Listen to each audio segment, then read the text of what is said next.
As a teenager on the streets of Buffalo, New York, Guy Ianello hung out with gangs and experimented with drugs. Drugs were just pills at first, and then it went to marijuana, and then it escalated and got bigger and bigger, and the drugs became more of a friend to me than anything else. Eventually, drugs cost Guy everything he ever had and more.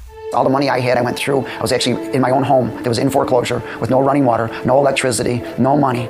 I wanted to stop using it, and I couldn't. No matter what I tried, programs or anything, I couldn't stop.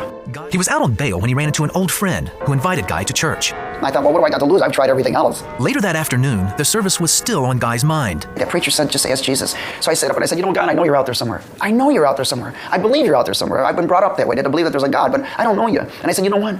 I began to weep and cry, and I began to repent. I said, you know how many people I've hurt? I said, I'm sorry. How many families I destroyed? How many people I killed by selling them drugs or causing money to go into a place where somebody was murdered or whatever? Terribly. And I began to weep and cry. And I said, I'm sorry. I'm sorry for everything I've ever done. And I said, Jesus, please take this life over and come into this heart. Take me. All of a sudden, this love started filling me. And